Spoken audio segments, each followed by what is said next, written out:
அனைவருக்கும் அஸ்ஸலாமு அலைக்கும். வாராந்த ஜும்மா பயான்களை நாளாந்தம் செவியுற எமது ஜும்மா மெம்பர் யூடியூப் சேனலை சப்ஸ்கிரைப் செய்து அருகில் உள்ள பெல் ஐக்கனை தட்டிவிடுங்கள். இன்னும் ஒரு பக்கம் அன்புக்குரியவர்களே, ஹராமான உறவுகளையும் தவிர்த்து கொள்ள வேண்டிய அல்லது விட்டு விலக வேண்டிய ஒரு கட்டத்தில் இருக்கிறோம். பிப்ரவரி 14 வருகிறது. காதலர் தினம் என்ற பெயரில் ஈமானிய சமுதாயத்தில் உள்ள இளைஞர்களும் யுவதிகளும் சீரழிந்து போகிற, சின்னா பின்னப்பட்டு போகிற நாள். அன்புக்குரியவர்களே, அதை பற்றிய மார்க்க தீர்ப்புகள் மனச்சாட்சி உள்ள எல்லோருக்கும் தெரிந்த விஷயம்தான். அவன் இஸ்லாத்தில் இருக்க வேண்டும் என்ற அவசியம் கூட கிடையாது. பண்பாட்டை நேசிக்கிற, கலாச்சாரத்தை நேசிக்கிற, ஒழுக்கத்தை நேசிக்கிற எந்த சமயத்தவனாக இருந்தாலும், எந்த மதத்தை சேர்ந்தவனாக இருந்தாலும் உண்மையாக வெறுக்கிற ஒரு நாள் அந்த நாள். அவ்வளவு அனாச்சாரங்கள் இந்த சமுதாயத்தில் இன்று காதலின் பெயரால் அரங்கேறிக் கொண்டிருக்கின்றன. காதலின் பெயரால் நடக்கிற தற்கொலைகள், காதலின் பெயரால் நடக்கிற பாலியல் வன்கொடுமைகள், காதலின் பெயரால் நடக்கிற ஏமாற்றங்கள். அன்புக்குரிய சகோதர சகோதரிகளே, ஒவ்வொரு வீடுகளிலும் இருக்கிற இளைஞர் யுவதிகளை ஒரு 6ஆம் ஆண்டு, 7ஆம் ஆண்டு, 8ஆம் ஆண்டுக்கு வந்துவிட்டால் ஏதோ ஒரு வடிவத்தில் வந்து தொற்றிக் கொள்ளுகிற ஒரு புற்றுநோயாக இன்று இந்த நிலைமை மாறிப்போயிருக்கிறது. இந்த நிலைமை மாறிப்போயிருக்கிறது. வாழ வேண்டிய வயதில் என் யுவதி தற்கொலை செய்து கொள்கிறாள். ஒரு சில பிள்ளைகளோடு திருமணத்திற்கு முன்னரான உறவு, அன்புக்குரியவர்களே, திருமணத்திற்கு முன்னரான கற்பமும் கற்பம் கலைத்தலும் சர்வ சாதாரணமாக மாறி போயிருக்கிற சூழல். உம்மாவும் பாப்பாவும் என்ன செய்வது என்று தெரியாமல் ரகசியமாக கலைத்து விட்டு வந்து குந்திக் கொண்டிருக்கிறார்கள், அழுது கொண்டிருக்கிறார்கள். யாரோ ஒருத்தனை ஏமாற்றிவிட நினைக்கிறார்கள். அன்புக்குரிய சகோதரர்களை, வார்த்தைகளால் சொல்ல முடியாத அளவுக்கான மிக மோசமான ஒழுக்க கேடுகள் நடந்து கொண்டிருக்கிற பொழுது, அந்த ஒழுக்க கேடுகளின் உச்சகட்டமாக அதை அங்கீகரிக்க விஷயமாக இந்த காதலர் தினம் என்ற பெயரில் இன்று இந்த சமுதாயத்தில் மேற்குலகால் திட்டமிட்டு திணிக்கப்பட்டிருக்கிறது. காதலை பெரியோரு விஷயமாக காட்டி, அதை ஒரு பெரியோரு உறவாக காட்டி, அதற்கான எத்தனையோ அன்பளிப்பு பொருட்களும் அதுதான் வாழ்க்கையினுடைய லட்சியம் என்று கட்டமைக்கிற அளவுக்கு இன்று அன்புக்குரிய சகோதரர்களே அந்த மோசமான உறவினுடைய விளைவு போய்கொண்டிருக்கிறது. சுருக்கமாக சொன்னால், இன்றைய கால சூழலில் காதல் என்பது பெரும் பாவங்களின் ஒட்டுமொத்த வடிவம்.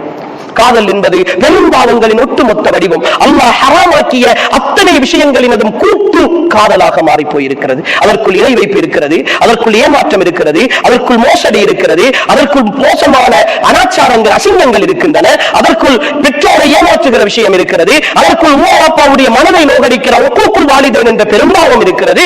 இப்படி ஒட்டுமொத்தமாக பெரும்பாவங்களின் முழு வடிவமாக மாறி போயிருக்கிற இந்த காதலால், இந்த காதலின் அசுத்தத்தால் நிரம்பி போயிருக்கிற உள்ளத்தில் எப்படி உயிரோட்டம் உள்ள ரமலான் வர முடியும்? எப்படி வர முடியும்? என் சகோதரன், என் சகோதரி ஈமானிய உணர்வுள்ளவள் தன் தாயை விட, தந்தையை விட, படைத்த ரப்பை விட, நேற்று கண்ட ஒருத்தனை உயிரை விட மேலாக நேசிக்கிறாள், உயிரை விட மேலாக நேசிக்கிறாள். அந்த நேசத்தினுடைய விளைவு, இரவு முழுக்க போல் பேசிவிட்டு சுபகு தொழுகைக்கு எழும்பாமல் தூங்குகிறான் என் ஈமானிய சகோதரன், என் ஈமானிய சகோதரி அப்படி தூங்குகிறாள். அவருடைய வேலைகள் எல்லாம் கோல் பேசுவதிலும், அதிலே ஈடுபாடு காட்டுவதிலும், மெசேஜ் பண்ணுவதிலும் கழிகிறது.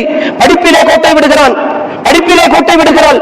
எத்தனையோ எக்ஸாம்கள், பெற்றோர்கள் கண்ணீரோடும் கம்பளையோடும் இருக்கிறார்கள். எத்தனையோ பெற்றோர்களை நேரடியாக சந்தித்திருக்கிறோம். அன்புக்குரியவர்களே, நான் ஒரு பகுதியினுடைய திருமண பதிவாளராக இருக்கிறேன் என்ற அடிப்படையில் திருமணம் முடிந்த கையோடு பெற்றோர்கள் வந்து பேசுவார்கள். என்ன செய்ய மௌலவி, அறவே இந்த கல்யாணத்தில் விருப்பம் இல்லை, அவனுக்கு தகுதியும் இல்லை, இருந்தாலும் என்னை நிர்பந்திக்கிறாள், வெறுப்போடு முடித்துக் கொடுத்திருக்கிறேன், என்னையாவது செய்து தொலையட்டும் என்று சொல்லி இந்த வார்த்தையை விட மோசமான வார்த்தைகளை பயன்படுத்தி முதல் நாளில் சாபமிட்டு விட்டு போகிற பெற்றோர்களை சந்தித்திருக்கிறோம்.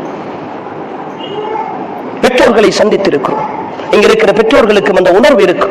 யாருமே 18-20 வருடம் ஒரு பிள்ளையை பார்த்து பார்த்து வளர்த்து அந்த பிள்ளைக்காகவே வாழ்ந்து ஒரு தந்தையாக நானும் அனுபவிக்கிற உணர்வு, நீங்களும் அனுபவிக்கிற உணர்வு, ஒவ்வொரு தாயும் அனுபவிக்கிற உணர்வு. பிள்ளை உருவாகிவிட்டது என்று தெரிந்தாலே வாழ்க்கையை தியாகம் செய்ய ஆரம்பித்து விடுகிறோம். எங்கள் ஆசா பாசங்களை துறக்க ஆரம்பிக்கிறோம். பிள்ளைக்காக ஓடுகிறோம், பிள்ளையின் சந்தோஷத்திற்காக வாழுகிறோம். பிள்ளையின் முகத்தில் சிரிப்பு என்றால் நாங்கள் சிரிக்கிறோம், பிள்ளை கவலையாக இருந்தால் நாங்களும் கவலையாக இருக்கிறோம். பிள்ளைக்கு நோய் என்றால் நாங்கள் அவதிப்படுகிறோம். என்றாவது ஒரு நாள் எனக்கும் காய்ச்சல், பிள்ளைக்கும் காய்ச்சல், என்னிடத்திலே காசு கொஞ்சம் தான் இருக்கிறது, பிள்ளை இருக்கட்டும், நான் போய் மருந்தெடுக்கிறேன் என்று போய் மருந்தெடுத்த வாப்பாமாரை நாம் சந்தித்திருக்கிறோமா? அல்லது பிள்ளைக்கு மருந்தெடுப்போம் என்று தன் காய்ச்சலையும் நோயையும் அடுக்கிக் கொண்டு ஏதோ ஒரு பிறனோடு கடந்து போகிற, ஏதோ சின்ன ஒரு மாத்திரையோடு கடந்து போகிற தந்தைமார்களையும் தாய்மார்களையும் தானே இந்த சமுதாயத்தும் சந்தித்திருக்கிறது. இப்படி உணர்வுகளோடு வளர்த்து, இப்படி பார்த்து பார்த்து வளர்த்து, எதை உடுக்க வேண்டும், எதை கொடுக்க வேண்டும், எதை சாப்பிட வேண்டும், எதையெல்லாம் செய்ய வேண்டும் என்று பார்த்து வளர்த்தவர்களை ஒரு 18, 20 என்று வருகிற பொழுது யாரோ ஒருத்தன் குறுக்கால வந்தான், யாரோ ஒருத்தன் கோல் பண்ணினான், யாரோ ஒருத்தன் மெசேஜ் பண்ணினான், வகுப்பிலே ஒன்றாக படித்தான், கல்லூரியிலே ஒன்றாக சேர்ந்தான், பல்கலைக்கழகத்திலே ஒன்றாக இருந்தான் என்று அவன் காட்டிய ஏமாற்று வார்த்தைகளுக்கு பின்னால் என் சகோதரி ஓடி போகிறாளே. இந்த வலியும் வேதனையும் தாங்க முடியாமல் அவமானத்தோடு கூறி குறுகி குடும்பத்திற்குள் வர முடியாமல் எத்தனையோ பெற்றோர்கள் கண்ணீரோடு அவஸ்தையோடு வேதனையோடு வாழ்ந்து கொண்டிருக்கிறார்களே. இந்த வேதனையும் இந்த கொடுமையும் அன்புக்குரிய சகோதரர்களே அவர்களை சும்மா விடும் என்று அவர்கள் நினைத்துக் கொண்டிருக்கிறார்களா? அந்த வேதனையை பெற்றோர்கள் மனதில் விதைக்கிற ஒரு நாளாக இந்த காதலர் தினம் என்கிற இந்த தினமும் அந்த உறவும் மாறி போயிருக்கிறது. ஆனால் இன்று பெற்றோர்கள் கூட சில இடங்களில் அதற்கு உடந்தையாக இருப்பதுதான் ஆச்சரியமாக இருக்கிறது. பிள்ளை இன்னாரை லவ் பண்ணுகிறார் என்பதை பெருமையாக பேசுகிற தாய், பெருமையாக கதைக்கிற தந்தை, கோல் வந்தால் எடுத்துக்கொண்டு கொடுக்கிற அம்மா, யாரா கோல் பண்ணுகிறார் போய் பேசு என்று அனுமதியோடு அனுப்பி வைக்கிற வாப்பா, என்ன நினைத்துக் கொண்டிருக்கிறோம் சகோதரர்களே? நரகத்து படுகொலிக்குள் என் பிள்ளையை தள்ளி மூடுவதற்கு நான் வழி வைத்துக் கொடுத்துக் கொண்டு ஒழுக்கத்தை எதிர்பார்த்துக் கொண்டிருக்கிறேன். அன்புக்குரிய சகோதரர்களே, இந்த உறவுகள் துண்டிக்கப்பட வேண்டும். இந்த ரமலான் பாதுகாக்கப்பட வேண்டும் என்றால், இந்த ரமலான் உயிரோட்டம் உள்ள ரமலானாக இருக்க வேண்டும் என்றால் இந்த உறவுகள் துண்டிக்கப்பட வேண்டும். அல்லாஹ்வோடு உள்ள உறவு உயிர்ப்பிக்கப்பட வேண்டும்.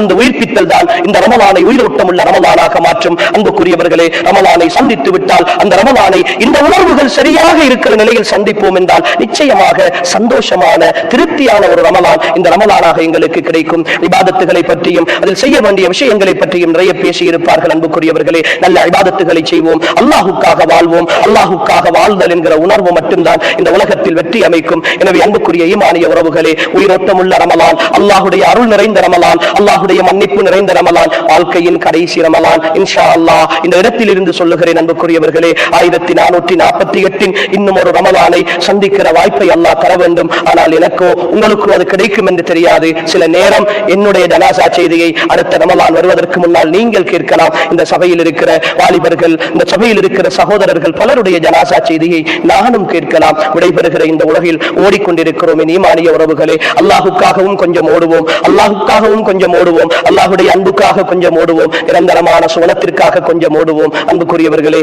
என் வாழ்வின் கடைசி சந்தோஷம் எது தெரியுமா? இந்த உலகின் வாழ்ந்து கழித்த நாட்களில் என் கடைசி நேரம், என் சக்கராத்தில் என் உயிர் துடிதுடித்துக் கொண்டிருக்கிற நேரம், என் தொண்டை குழிக்குள் உயிர் வருகிற பொழுது இதோ நீ போகிற இடம் என்று சுவர்க்கத்து காட்சிகள் என் கண்முன்னே காட்டப்படுமே, சுவனத்து காட்சிகள் என் கண்முன்னே காட்டப்படுமே. அந்த மகிழ்ச்சி, அந்த சந்தோஷம், அந்த திருப்தி என் வாழ்க்கையில் கிடைத்து விட்டால் என் ஈமானிய உறவுகளே, அதற்கு பின்னர் எல்லாமே சந்தோஷம். சகோதரர்களே, நான் ஆசைப்பட்டதை விட பெரிய வாழ்க்கை இன்று செங்கல்லால் கட்டுகிற ஒரு வீட்டுக்காக, ஒரு கான்கிரீட் கல்லால் கட்டுகிற ஒரு வீட்டுக்காக, ஒரு சிமெண்ட் கல்லால் கட்டுகிற ஒரு வீட்டுக்காக ஓடிக்கொண்டிருக்கிறேனே, அதோ சுவர்க்கத்தில் எனக்காக தங்கத்தாலும் வெள்ளியாலும் முத்துக்களாலும் மரகதத்தாலும் கட்டப்பட்ட வீடுகள். சகோதரர்களே, ஒன்றல்ல இரண்டல்ல 1000 வீடுகள். நான் ஒரு அழகு துண்டு வாங்க வேண்டும் என்பதற்காக 10 வருடங்கள் வெளிநாட்டிலே உழைத்தேனே. இந்த ரமலானை நான் சரியாக உயிர்ப்பித்தால் என் சாட்டை வைக்கிற இடம் இந்த உலகத்தை விட பெரியது தெரியுமா?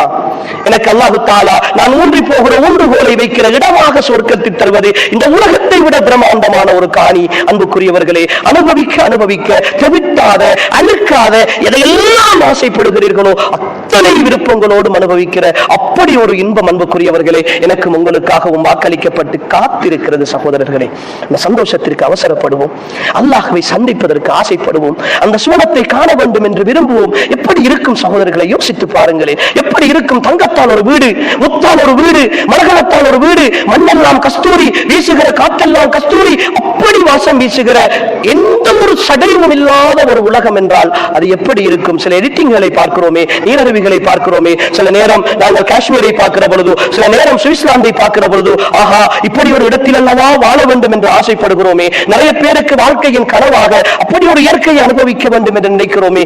இதையே படைத்து அவனுடைய கொசுவினுடைய இறக்கைக்கு கூட பெருமதி இல்லை என்று சொன்ன அல்லாஹ் எங்களுக்காக எப்படியெல்லாம் அழகாக படைத்திருப்பான், எப்படியெல்லாம் அழகாக அமைத்திருப்பான். போட்டி போடுவோம் அன்புக்குரியவர்களே, ஆசையோடு போட்டி போடுவோம். இந்த ரமலானின் கடைசி நாள், பெருநாள், மறுநாள் நான் மௌத்தாகினால் என் வாழ்க்கை அடுத்த கால் சுவர்க்கத்தில் வைக்கப்பட வேண்டும் என்கிற உத்தரவாதத்தோடு அந்த ஆசையோடு இந்த ரமலானை கழிப்போம். எல்லாம் அல்ல அல்லாஹு தஆலா என்னையும் உங்களையும் பொருந்திக் கொள்வானாக.